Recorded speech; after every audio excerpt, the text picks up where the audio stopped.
Akunungbe, village lagunaire de la sous-préfecture d'Yotioboué, département d'Adiaké, région du Sud Komoué. Il est à peine 7 heures ce matin. La plage située entre la lagune Abi et le village grouille déjà de monde. Des hommes et des femmes sont occupés à faire la cuisine. Le menu du jour, du poisson accompagné de manioc ou de bananes plantées.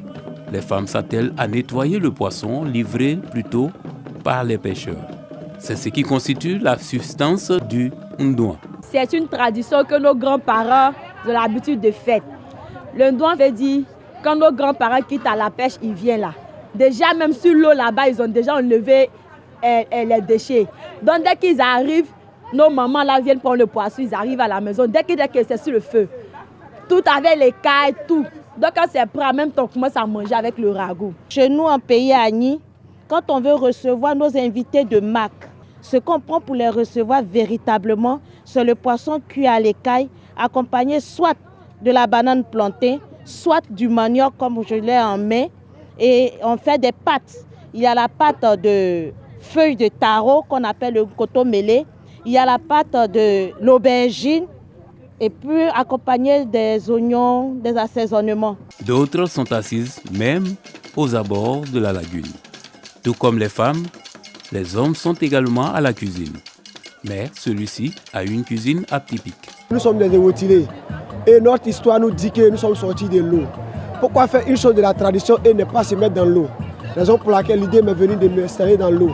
En attendant la cuisson du repas, certaines femmes exposent ou exhibent des articles qui étaient incontournables dans le quotidien des habitants de cette bourgade durant les années 50. Enfants, jeunes et vieillards portent des vêtements de cette époque coloniale. Ça nous fait penser à nos grands-mères, arrière-grand-mères. C'est très bon. Pourquoi on a mis ça là? Parce que nous, on n'a pas de cheveux blancs. Avant, nos grands-mères là, elles ont des cheveux blancs. Comme nous, on n'avait pas là. Voilà pourquoi on a mis les trucs blancs là. Des jeunes filles s'adonnent à des activités ludiques menées autrefois au clair de lune.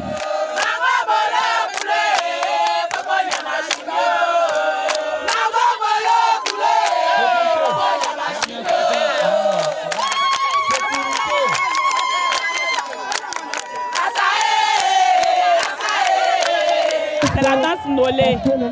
Ça se passe dans les grandes cérémonies. C'est pour se divertir. Les hommes se livrent à des jeux patrimoniaux visant à consolider la fraternité. Nous sommes en train de jouer la terre. La terre, c'est un jeu de nos grands-pères. Après la pêche et le chant, ils viennent s'asseoir au bord de la lagune Abi pour s'amuser. Avec ça, quartier Tiba, quartier Moleba, nous devenons tous des amis pour que nous pouvons rester ensemble à faire avancer notre village. En français, je ne saurais pas dire. Sinon, en Agni, c'est akoro. Ça consiste à cacher la petite corde qu'on tient sous les doigts dans le sable. Maintenant, on doit repérer avec les baguettes là. Lui qui a pu récupérer la corde, c'est lui qui a gagné. S'il a pu gagner 3 fois, eux sont obligés de placer leurs mains. Lui qui a gagné, lui tape.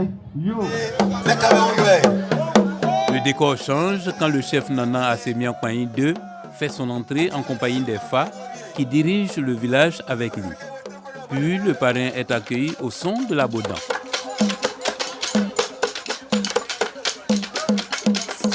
On a pris le parrain parce qu'un parrain, c'est un homme comme un chef. Pour honorer quelque chose, c'est devenu comme un chef. Donc il faut qu'on parte le chercher pour la mère de l'Assemblée, pour que le parrain soit honoré de tout le monde. C'est un honneur pour moi. On m'a fait entrer de manière très glorieuse. La chanson qu'ils ont entendue, c'est une chanson vraiment de guerrier. Et là, ça me fait vraiment plaisir de rentrer avec cette chanson. La bodan prend toute la place pour annoncer l'ouverture du Ndouan Festival.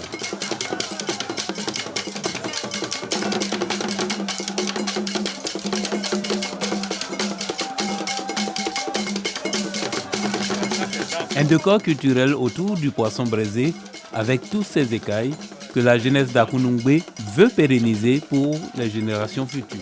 Nous voulons à travers ce festival se retrouver par unité et cohésion autour de ce repas qui est cuit le poisson avec l'écaille qu'on appelle ici le ndouan. Créer l'unité et la cohésion du peuple bétibé. Une innovation à cette deuxième édition, la sensibilisation aux méfaits de la drogue à travers une conférence publique. C'est la meilleure manière de donner des conseils, éduquer, sensibiliser. Il n'y a pas autre manière d'amener les gens à ne pas consommer que de donner des conseils. Parce que la drogue, différent des autres phénomènes, quand tu t'y mets, il est presque impossible de se retirer. Cette innovation acquiert l'adhésion des cadres. Je pense que le festival est bienvenu pour sensibiliser nos jeunes frères et sœurs du méfait de la drogue.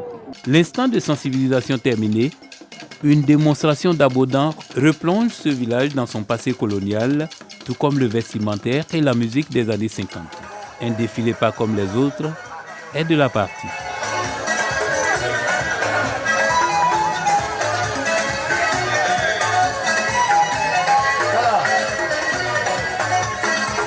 Quand je vois mes parents s'habiller comme ça me fait très plaisir. C'est pour cela que j'ai accepté de faire comme eux. C'est cette fête qui m'a permis de connaître cette chanson. Une véritable démonstration de styles vestimentaires coloniaux, indigènes de l'époque, avant et après les indépendances.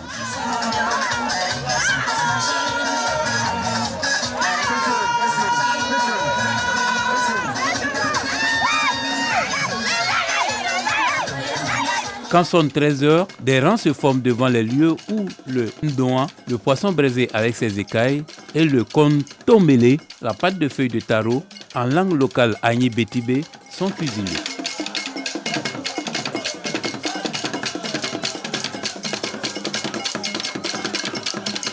Tout le monde est logé à la même enseigne. Ici, on ne tient pas compte de la classe sociale. Une communion parfaite. On utilise les grosses marmites pour préparer parce que chez nous ici, chez nous à Kounoungbe, on veut que tout le monde goûte à notre nourriture. Après le repas, les filles marquent leur retour. Les plus âgés campent des scènes de clair de lune, accompagnés de satyres pour éduquer les plus jeunes à la vie de foyer. Le bal poussière vient mettre fin à l'éducation collective de la jeune fille à certaines situations considérées comme tabous dans la cellule familiale.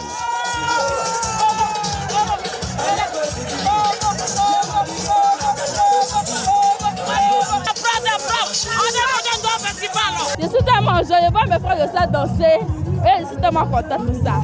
Le parrain, Laurent Niamke, cadre du village, adhère au concept de Ndoan Festival. On a fait venir un responsable de l'antidrogue qui a donné des conseils concernant les méfaits de la drogue. Donc on peut passer par ces genres de festivals qui regroupent. Quand vous voyez, il y a du monde. Et on peut passer des messages à travers ce monde qui est réuni aujourd'hui à la faveur de cette manifestation. J'encourage vivement et je suis prêt à les aider pour les années à venir parce que c'est une initiative vraiment très louable pour le village. Nous estimons que l'initiative est très bonne et elle est d'ailleurs à encourager parce que cette initiative s'inscrit dans la droite ligne de la promotion et la valorisation de l'identité culturelle des Bétibés. Les Bétibés, pour ceux qui ne le savent pas, sont une communauté certainement minoritaire, mais une communauté beaucoup plus ancienne. Je dirais que c'est la communauté la plus ancienne des peuples Akans de Côte d'Ivoire, notamment les Akans lagunaires.